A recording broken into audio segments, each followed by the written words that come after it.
പുട്ടുകുറ്റി ഏതുമാകട്ടെ, ചിരട്ടപ്പുട്ടിൻ്റെ ആകട്ടെ, മറ്റേ നീളം പുട്ടിൻ്റെ ആകട്ടെ, ഇതൊരു കിടിലൻ സാധനമാണ് കേട്ടോ. ആരും ഇതിനെ ചെറുതായി കാണരുത്. അത്ര വലിയ ഉപകാരപ്രദമായ ഒരു സാധനം തന്നെയാണ്. നമുക്കിത് പഴയതുണ്ടെങ്കിലും കളയാൻ നിൽക്കേണ്ട. നമുക്ക് പല കാര്യങ്ങൾക്കും ഉപയോഗിക്കാനായിട്ട് സാധിക്കും. സിമ്പിൾ ടിപ്സ് ഈസി ലൈഫിലേക്ക് എല്ലാ കൂട്ടുകാർക്കും സ്വാഗതം. നല്ലൊരു ദിവസം നേർന്നുകൊണ്ട് നമുക്ക് നമ്മുടെ വീഡിയോയിലേക്ക് പോകാം. ആദ്യമായിട്ട് ഈ ഒരു ഹറിബറി രാവിലെ പല ജോലികളായിരിക്കും. ഒരാൾക്ക് പുട്ടുണ്ടാക്കുമ്പോൾ ഒരാൾക്ക് അത് വേണ്ട, അല്ലെങ്കിൽ ജിമ്മിൽ പോകുമ്പം പല വിധത്തിലുള്ള ഷെയ്ക്കുകൾ, പല രീതിയിലുള്ള ഫുഡുകളൊക്കെ ആവശ്യമാണല്ലോ ജിമ്മ് കഴിഞ്ഞ് വരുമ്പോൾ കൊടുക്കാനായിട്ട്. അപ്പോൾ അങ്ങനെയുള്ള ടൈമിലാണെങ്കിലും ഏതൊരു ടൈമിലാണെങ്കിലും നമുക്ക് സമയം ലാഭിക്കുവാനും അതുപോലെ തന്നെ അറ്റ് എ ടൈം നമുക്ക് പല കാര്യങ്ങൾ ചെയ്യാൻ ഈ ഒരു പുട്ടുകുറ്റി മതി കേട്ടോ. നമ്മൾ ഇപ്പോൾ ക്യാരറ്റ് എടുത്തിട്ടുണ്ട്, പഴം എടുത്തിട്ടുണ്ട്, ഈന്തപ്പഴം എടുത്തിട്ടുണ്ട് കേട്ടോ. ഇവയൊന്ന് ആവി ഒരു 3-4 മിനിറ്റ് ആവി കൊണ്ടാൽ മതി. നമ്മൾ കുക്കറിൻ്റെ ആവി എന്ന് പറഞ്ഞാൽ നല്ല സ്ട്രോങ് ആയിരിക്കുമല്ലോ, പെട്ടെന്ന് തന്നെ. ഇത് നല്ല പഴുത്ത പഴമായിരുന്നു കേട്ടോ. നല്ല പഴുത്തതാണെങ്കിൽ പെട്ടെന്ന് വെന്ത് കിട്ടുമല്ലോ. അപ്പോൾ നമ്മൾ അടിയിൽ ക്യാരറ്റ് ഇട്ട് കൊടുക്കുന്നത് നല്ലതുപോലെ അത് വെന്ത് കിട്ടാൻ വേണ്ടിയിട്ടാണ്. അപ്പോൾ എല്ലാം നല്ല പോലെ തന്നെ ഒരു 3-4 മിനിറ്റ്, 5 മിനിറ്റ് പോലും എടുത്തില്ല, നല്ല പോലെ തന്നെ വെന്ത് കിട്ടിയിട്ടുണ്ട്. ഇത് പാല് കൂട്ടി അടിച്ചു കഴിഞ്ഞാൽ അടിപൊളി ടേസ്റ്റി ഷെയ്ക്കുമാണ്, നല്ല ശരീരത്തിന് സൂപ്പറുമാണ് കേട്ടോ. അടുത്തായിട്ട് ജിമ്മ് കഴിഞ്ഞ് വരുമ്പോൾ വേറൊരു ഇതാണ് മുട്ട പുഴുങ്ങി കൊടുക്കുക. അതിനും ഒരു 5 മിനിറ്റ് ഇതിന് വേണ്ടി വരും കേട്ടോ. വെള്ളത്തിലിട്ട് പുഴുങ്ങുന്നതിനേക്കാളും സൂപ്പർ ഇതുപോലെ ഒന്ന് ചെയ്തു നോക്ക്. നല്ല രീതിയിൽ തന്നെ നമുക്ക് തൊലിയൊക്കെ അടന്ന് കിട്ടുന്നതാണ്. ഇങ്ങനെ വേകുമ്പം എന്താണെന്ന് വെച്ചാൽ നമ്മൾ ചിന്തിക്കും അത് വേഗമെന്ന്. അപ്പോൾ ആ ഒരു ക്യാരറ്റൊക്കെ വെന്തതിൻ്റെ ആ ഒരു ഇതാണ് കേട്ടോ ഈ വന്നേക്കുന്നത്. നമ്മൾ എടുക്കുന്ന സമയത്ത് അതിൻ്റെ മേളിൽ നിന്ന് ആ വെള്ളം വീഴും. അതാണ് കുക്കറിൻ്റെ മേളിലുള്ളത്. അപ്പോൾ ഈ ഒരു മുട്ട ഒന്ന് പൊട്ടിച്ച് കാണിച്ചു തരാം. നല്ല സൂപ്പറായിട്ട് കിടിലനായിട്ട് വന്നിട്ടുണ്ട്. നല്ല പോലെ തന്നെ തോട് ഉലിച്ചെടുക്കാനായിട്ട് സാധിക്കുന്നുണ്ട്. വെള്ളത്തിൽ കിടന്നും പുഴുങ്ങുന്നതിനേക്കാളും ഇതുപോലെ പുഴുങ്ങി കിട്ടുന്നതാണ് നല്ലത് കേട്ടോ. അപ്പോൾ നമുക്ക് അടുത്ത ടൈം 3 മുട്ട വരെ നമുക്ക് ഇതിലിട്ട്, ചെറിയ മുട്ടയാണെങ്കിൽ, നാടൻ മുട്ടയ്ക്കാണെങ്കിൽ വളരെ ചെറുതായിരിക്കുമല്ലോ, അല്ലെങ്കിൽ 2 മുട്ട ഇട്ടിട്ട് നമുക്ക് പുഴുങ്ങിയെടുക്കാവുന്നതാണ്. ഇനിയിപ്പോൾ നമുക്ക് വലിയ മറ്റേ നീളൻ പുട്ടുകുറ്റിയാണെങ്കിൽ 4, 5, 6 ഇട്ട് പുഴുങ്ങാനായിട്ട് സാധിക്കുന്നതാണ് കേട്ടോ. അപ്പോൾ ഇതൊക്കെ എളുപ്പപ്പണിയാണ്. പിന്നെ ഈ ഒരു പുട്ടുകുറ്റി കഴുകാനായിട്ട് വളരെ എളുപ്പമാണ്. ചിരട്ടപ്പുട്ടിൻ്റെ ഗുണം അതാണ്. അടുത്തതായിട്ട് ഇഞ്ചി എടുക്കുന്നുണ്ട്, വെളുത്തുള്ളി എടുക്കുന്നുണ്ട്, പച്ചക്കുരുമുളക് എടുക്കുന്നുണ്ട്. അതുണ്ടെങ്കിൽ എടുത്താൽ മതി, ഇല്ലെങ്കിൽ പച്ചമുളകാണെങ്കിൽ എടുത്താൽ മതി. നാരങ്ങ എടുക്കുന്നുണ്ട് കേട്ടോ. എന്നിട്ട് നമ്മൾ ഇടികല്ലിലിട്ട് നല്ലതുപോലെ ചതച്ചെടുക്കാം. ഇടികല്ലില്ലെങ്കിൽ നമുക്ക് മിക്സിയിലിട്ടൊന്ന് ചതച്ചെടുക്കാവുന്നതാണ്. ഇതുപോലെയൊക്കെ ഒന്ന് ഇടയ്ക്കിടയ്ക്ക് ഓരോ ഫുഡ് വെറൈറ്റി ആയിട്ട് ഉണ്ടാക്കി നോക്കുക കേട്ടോ. അതിലേക്ക് നമ്മൾ എരിവ് വേണമെങ്കിൽ, നല്ല എരിവ് വേണമെങ്കിൽ കുറച്ചുകൂടി കുരുമുളക് പൊടി ഇട്ട് കൊടുക്കുന്നുണ്ട്, പിന്നെ ഉപ്പ് ഇട്ട് കൊടുക്കുന്നുണ്ട് കേട്ടോ. പിന്നെ നാരങ്ങയും കൂടെ ഒഴിച്ച് നല്ലതുപോലെ മിക്സ് ചെയ്ത് ഒന്നും കൂടെ ചതച്ചെടുക്കുക. അതിൻ്റെ കുരു ഇടരുത്. കുരു ഇട്ട് കഴിഞ്ഞാൽ കയ്പ്പായി പോകും. അപ്പോൾ ഒരു കുരു പോലും വീഴാണ്ട് നോക്കുക.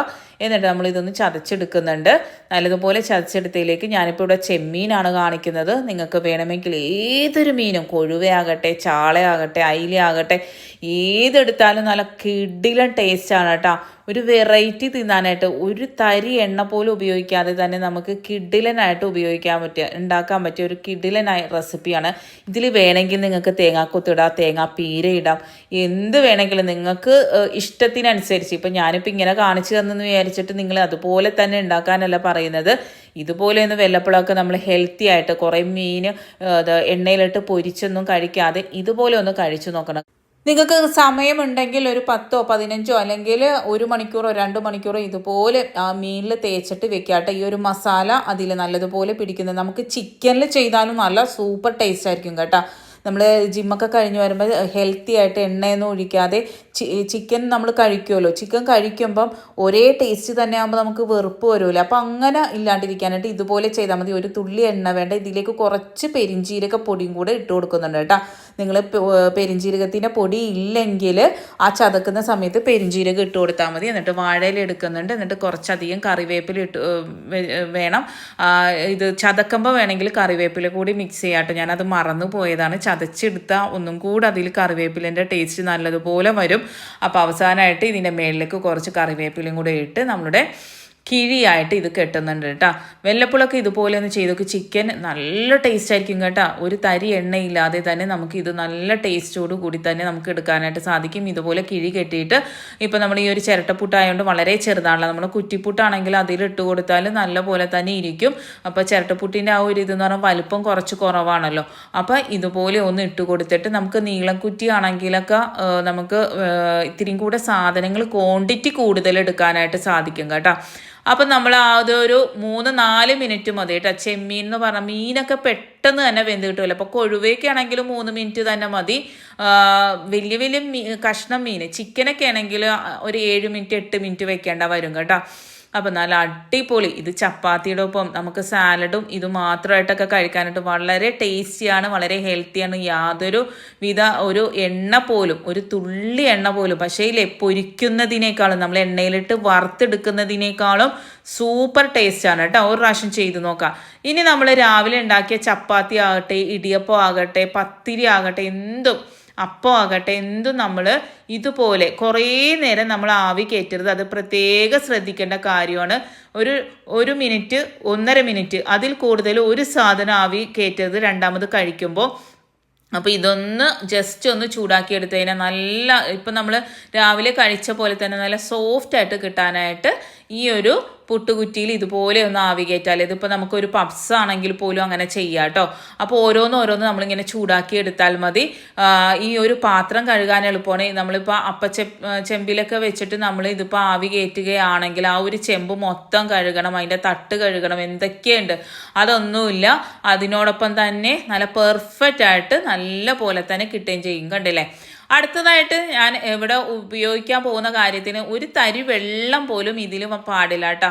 അത് പ്രത്യേകം ശ്രദ്ധിക്കണം. ഒരു തരി വെള്ളത്തിൻ്റെ അംശമില്ലാതെ നല്ലതുപോലെ ഒരു ടിഷ്യൂ പേപ്പറോ അല്ലെങ്കിൽ നല്ല ഡ്രൈ ആയിട്ടുള്ള തുണി കൊണ്ട് തുടച്ചെടുക്കുക. എന്നിട്ട് നമ്മളുടെ വെളിച്ചെണ്ണ ഒഴിക്കുമ്പോൾ പുറത്തേക്ക് പോകുന്ന ഒരു ബുദ്ധിമുട്ട് അത് പൂർണ്ണമായിട്ട് നമുക്ക് മാറ്റിയെടുക്കാനായിട്ട് സാധിക്കും കേട്ടോ.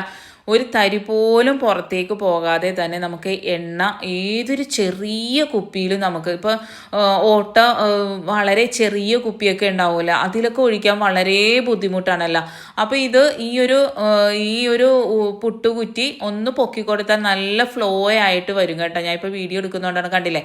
നല്ല ഫ്ലോ ആയിട്ട് അത് പെട്ടെന്ന് തന്നെ വീണ് കിട്ടുന്നതാണ്. അതുപോലെ തന്നെ നമുക്ക് ഒരു തരി പോലും പുറത്തു പോകുകയില്ല. പിന്നെ ഈ ഒരു നമ്മളുടെ പാക്കറ്റിലുള്ള ഒരു തുള്ളി എണ്ണ പോലും വേസ്റ്റ് ചെയ്യാതെ നമുക്ക് ഫുള്ളായിട്ട് എടുക്കാനായിട്ട് സാധിക്കും. അതെങ്ങനെയെന്ന് വെച്ച് നമ്മൾ ഇതുപോലെ എല്ലാം ഒഴിച്ചതിന് ശേഷം ഒരു 5 മിനിറ്റ് ഇതുപോലെ ഒന്ന് വെച്ച് കൊടുത്താൽ മതി. കണ്ടില്ലേ? ഓരോ തുള്ളിയും വീണ് ഫുള്ളായിട്ട് നമുക്ക് കിട്ടുന്നതാണ് കേട്ടോ. അടുത്തതായിട്ട് നമ്മളുടെ മഴക്കാലത്തായിട്ട് ഏതൊരു സമയവും ഒരു 4 മിനിറ്റ് കൊണ്ട് നമുക്ക് മുളകൊക്കെ ഉണക്കിയെടുക്കാനായിട്ട് സാധിക്കും കേട്ടോ. മുളകെല്ലാം മല്ലി എല്ലാം നമുക്ക് ഉണക്കിയെടുക്കാം. മഞ്ഞൾ ആണെങ്കിൽ അങ്ങനെ പെട്ടെന്നൊന്നും ഉണക്കിയെടുക്കാൻ പറ്റില്ല, പക്ഷേ മുളകും അതുപോലെ തന്നെ മല്ലിയൊക്കെ ഒരു 3-4 മിനിറ്റ് മതി കേട്ടോ. ഇത് ഉണക്കിയെടുക്കാനായിട്ട് നല്ലതുപോലെ കഴുകി വേണം നമ്മൾ ഉപയോഗിക്കാനായിട്ട്. അത് പ്രത്യേകം ശ്രദ്ധിക്കണം. മല്ലി മുളകൊക്കെ അത്രയും അഴുക്കുണ്ടാകും. അപ്പോൾ നമ്മൾ നല്ലതുപോലെ കഴുകിയതിന് ശേഷം ഒരു കോട്ടൺ തുണിയിൽ ഇതുപോലെ ഇട്ട് കൊടുത്ത് അതിൻ്റെ വെള്ളത്തിൻ്റെ അംശമൊക്കെ എന്താണ് പറയുക, ഒന്ന് ഒപ്പിയെടുക്കുക എന്ന് പറയില്ലേ, അതുപോലെ ഇങ്ങനെ ചെയ്തില്ലെങ്കിലും കുഴപ്പമില്ല. പക്ഷെ നമ്മൾ എടുത്ത് വെക്കുമ്പോൾ ചീത്തായി പോകാൻ ചാൻസ് ഉണ്ടാവും. ഒരു വെള്ളത്തിൻ്റെ ഒരു ഈർപ്പോ നനവോ എന്തെങ്കിലും വന്നു കഴിഞ്ഞാൽ അത് കാലങ്ങളോളം ഇരിക്കില്ല. അപ്പോൾ അതുകൊണ്ടാണ് ഇത്രയും കെയർഫുള്ളായിട്ട് ചെയ്യണത്. ഇങ്ങനെ ചെയ്തില്ലെങ്കിലും യാതൊരു കുഴപ്പമില്ല. മല്ലിയും അതുപോലെ തന്നെ കഴുകിയെടുത്തിട്ടുണ്ട്. ഇന്നത്തെ താരം എന്ന് വെച്ചാൽ നമ്മളുടെ എയർ ഫ്രയർ ആണ് കേട്ടോ. ഒരു 4 മിനിറ്റ് കൊണ്ട് നമുക്ക് ഇതൊക്കെ ഉണക്കിയെടുക്കാനായിട്ട് സാധിക്കും. ആദ്യം 200 ഡിഗ്രിയിൽ ഒരു 11 മിനിറ്റ് പ്രീ ഹീറ്റ് ചെയ്യുന്നുണ്ട്.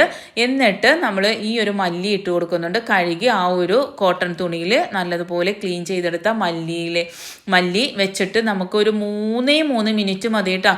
കൂടുതൽ സമയമൊന്നും വെക്കരുത്. കൂടുതൽ വെച്ച് കഴിഞ്ഞാൽ അത് കൂടുതലായിട്ട് അതിൻ്റെ കളറ് തന്നെ വ്യത്യാസം വരും. 185 ഡിഗ്രിയിലാണ് ചെയ്യേണ്ടത്. 3 മിനിറ്റ്. അതിൻ്റെ ഇടയിൽ നമ്മൾ ഇടയ്ക്കിടയ്ക്ക് ഇതുപോലെ ഒന്ന് ഇളക്കി കൊടുക്കണം. എടുത്തിട്ട് ഒന്ന് അങ്ങോട്ടും ഇങ്ങോട്ടും ഒന്ന് മാറ്റിയിട്ട് കൊടുക്കണം. അല്ലെങ്കിൽ ഒരു ഭാഗം മാത്രം നല്ലതുപോലെ ഡ്രൈ ആകും, മറ്റേ ഭാഗം ആകാണ്ടിരിക്കാനായിട്ട് ഇതുണ്ട് കേട്ടോ. അപ്പോൾ 1 മിനിറ്റ് വെക്കുമ്പോൾ ലാസ്റ്റ് 1 മിനിറ്റ് ആകുമ്പോൾ നമുക്ക് 2-3 സാധനം കൂടെ ഇതിലേക്ക് ഇട്ട് കൊടുക്കാം കേട്ടോ. നമ്മളിപ്പോൾ വറുക്കുന്ന സമയത്ത് ഇതിൻ്റെ ആ ഒരു നനവ് പോയി കഴിയുമ്പോൾ നമുക്ക് ചേർക്കേണ്ട സാധനങ്ങൾ ചേർക്കില്ല. അതുപോലെ തന്നെ 1 മിനിറ്റിൽ നിൽക്കുമ്പോൾ നമ്മളിത് പുറത്തേക്ക് എടുത്തതിന് ശേഷം ഇതിലേക്ക് കുറച്ച് കറിവേപ്പിലയും പിന്നെ നമ്മളുടെ ചുമന്ന പരിപ്പ് ചെറിയ നമ്മളെ കിച്ചടി പരിപ്പ് പോലെയൊക്കെ നമുക്ക് ചുമന്ന പരിപ്പ് വാങ്ങാനായിട്ട് കിട്ടും. ആ ഒരു പരിപ്പ് ഇതിലേക്ക് 1.5 ടേബിൾ സ്പൂൺ ചേർത്ത് കൊടുക്കുന്നുണ്ട് കേട്ടോ. ഇതിപ്പം ഒരു 100 ഗ്രാം മല്ലിയാണ് കേട്ടോ. 100 ഗ്രാം മല്ലിയിലേക്ക് 1.5 ടീസ്പൂൺ നമ്മളുടെ ഈ ഒരു ചുമന്ന പരിപ്പ് കൂടി ഇട്ട് ആ 1 മിനിറ്റ് വെച്ചാൽ മതി കേട്ടോ. കൂടുതൽ നേരമൊന്നും വെക്കേണ്ട കാര്യമില്ല. ഒറ്റ മിനിറ്റ് മാത്രം വെച്ചാൽ മതി. നല്ല പോലെ തന്നെ ഡ്രൈ ആയി കിട്ടും. നമ്മളിപ്പോൾ ഗ്യാസ് അടുപ്പിലൊക്കെ ഇതൊക്കെ വറുത്തെടുക്കണമെങ്കിൽ എത്രയോ സമയം നമ്മൾ നിന്ന് വറുത്ത് അത് ഈവണായിട്ട് കൈ എടുക്കാതെ ഇളക്കിക്കൊണ്ടിരിക്കണം അല്ലെ. കൈ മാറ്റാൻ പറ്റില്ല, ഇങ്ങനെ ഇളക്കി ഇളക്കി ഇളക്കി ഇളക്കി നിൽക്കണം. അപ്പോൾ നിങ്ങൾക്ക് ഈ ഒരു എയർ ഫ്രയർ വാങ്ങണമെങ്കിൽ ഞാൻ താഴെ ലിങ്ക് കൊടുത്തേക്കാട്ടോ. അടിപൊളി യൂസ്ഫുൾ ആയിട്ടുള്ളൊരു സാധനം തന്നെയാണ്. നമ്മൾ പുട്ടുകുറ്റി പോലെ തന്നെ ഇതും വളരെ ഉപകാരപ്രദമാണ്. നമ്മളെ വീട്ടിലുണ്ടെങ്കിൽ പല കാര്യങ്ങൾക്കും. ഇതിനു മുമ്പ് 2 വീഡിയോ ഞാൻ ചെയ്തിട്ടുണ്ട് ഈ ഒരു എയർ ഫ്രയറിൻ്റെ ഉപയോഗങ്ങൾ കണ്ട്. കുറേ നല്ല കമൻസും അതുപോലെ ചെയ്ത് നോക്കി നല്ല റിസൾട്ട് കിട്ടിയതൊക്കെ വന്നിട്ടുണ്ട്. അപ്പം നിങ്ങൾക്ക് വാങ്ങാൻ താല്പര്യമുണ്ടെങ്കിൽ ആ ഒരു ലിങ്കിൽ കയറി വാങ്ങിച്ചാൽ മതി. സൂപ്പർ സാധനമാണ്. നമ്മൾ ഓവണിനേക്കാളും എനിക്ക് യൂസ്ഫുള്ളായിട്ട് തോന്നിയേക്കുന്നത് ഈ ഒരു എയർ ഫ്രയർ ആണ് കേട്ടോ. കണ്ടില്ല, ആ ഒരൊറ്റ മിനിറ്റ് കൊണ്ട് തന്നെ നമ്മളെ കറിവേപ്പിലയും അതുപോലെ തന്നെ ആ ഒരു പരിപ്പൊക്കെ നല്ലതുപോലെ ആക്കിയിട്ടിട്ടുണ്ട്. എന്നിട്ട് നമ്മളിത് പൊടിച്ചെടുത്തിട്ടുണ്ട്. ഇത് പൊടിച്ചതൊന്നും കൂടെ അരിച്ച് നമ്മൾ 2-3 പ്രാവശ്യം മിക്സിയിലിട്ട് അടിച്ചെടുക്കുക. അതൊന്നും ഞാനിവിടെ കാണിക്കുന്നില്ല കേട്ടോ. അടുത്തതായിട്ട് മുളകിനാണെങ്കിൽ ഒരു 4 മിനിറ്റൊക്കെ മതി കേട്ടോ.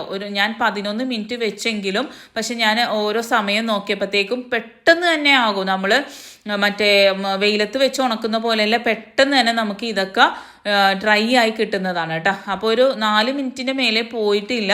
അപ്പോൾ നല്ലതുപോലെ തന്നെ ഇത് ഡ്രൈ ആയി കിട്ടിയിട്ടുണ്ട്. ഇനി ഇതിലേക്ക് നമ്മൾ ചേർക്കേണ്ട സാധനങ്ങൾ നമുക്ക് ഇങ്ങനെ ചേർക്കാൻ സാധിക്കില്ല. എന്ന് വെച്ചാൽ മുളകിൻ്റെ ഒരു ഉണങ്ങൽ വേറെ ഒരു ടൈമിംഗ് ആണല്ലോ. അപ്പോൾ അതുകൊണ്ട് തന്നെ ഞാൻ സെപ്പറേറ്റ് ഞാനിത് ഒന്ന് വറുത്തെടുക്കുന്നുണ്ട്. കുറച്ച് കറിവേപ്പിലയും പിന്നെ നമ്മൾ ബിരിയാണി റൈസില്ല അത് കഴുകിയെടുത്ത് മറ്റേ ഡ്രൈ ആക്കി എടുത്തിട്ട് നമ്മൾ ഇതൊന്ന് ഇട്ട് കൊടുക്കുന്നുണ്ട്. 1.25 ടീസ്പൂണാണ് ഇട്ട് കൊടുക്കുന്നത്. 200-250 ഗ്രാം നമ്മളുടെ മുളക് ഉണ്ടാവും കേട്ടോ. ഇതിപ്പോൾ 1-2 ആഴ്ചത്തേക്ക് എനിക്ക് ഈ ഒരു മുളക് പൊടിയും മല്ലിപ്പൊടിയും മതി. കുറേ ഒന്നും ഞാൻ പൊടിച്ച് വെക്കാറില്ല. ഒരു 10 മിനിറ്റത്തെ ജോലിയേ ഉള്ളൂ ഇത്രയും സാധനങ്ങൾ നമുക്ക് പൊടിച്ചെടുക്കാമെന്ന് പറഞ്ഞാൽ. അപ്പോൾ ഞാൻ കുറേ ക്വാണ്ടിറ്റി ഒന്നും ഉണ്ടാക്കി വെക്കാറില്ല. 2 ആഴ്ചത്തേക്ക്, കൂടി വന്നാൽ 2 ആഴ്ചത്തേക്ക്. അതിൻ്റെ അപ്പുറമൊന്നും ഞാൻ ഉണ്ടാക്കി വെക്കേണ്ട കാര്യമില്ലല്ലോ. ഇതൊരു 10 മിനിറ്റ് കൊണ്ടൊക്കെ നമുക്ക് ചെയ്യാനുള്ളൂ. ഒന്ന് കഴുകിയെടുക്കുക, ഒന്ന് തുടച്ചിട്ട് എയർ ഫ്രയറിലേക്ക് ഇടുക, പിന്നെ ഈ ഒരു സാധനങ്ങളൊന്ന് ഇട്ട് കൊടുക്കുക, അത്രയേ ഉള്ളൂ. കണ്ടില്ലേ, നല്ല പോലെ തന്നെ നല്ല ഇതായിട്ട് ക്രിസ്പി ആയിട്ട് നമുക്ക് കിട്ടിയിട്ടുണ്ട്. ഒരു തരി പോലും വെള്ളത്തിൻ്റെ അംശമില്ലാതെ തന്നെ വർഷങ്ങളോളം ഈ ഒരു പൊടികളൊക്കെ ഇരുന്നോളും കേട്ടോ. നമ്മൾ അതിന് വേണ്ടിയാണ് കോട്ടൺ തുണിയിലൊക്കെ ഇട്ട് നല്ലപോലെ തന്നെ ട്രൈ ചെയ്യുന്നത്. അപ്പോൾ ഈ ഒരു നമ്മളുടെ കറിവേപ്പിലയും ആ അരിയിട്ട് നല്ല പൊടിച്ച് നല്ല കൊഴുപ്പോടുകൂടി നല്ല ടേസ്റ്റോടുകൂടി ഏത് കറിക്കും ഈ ഒരു പൊടികളൊക്കെ ഇടുക. Thanks for watching. Next time നല്ലൊരു വീഡിയോയുമായി വരാം.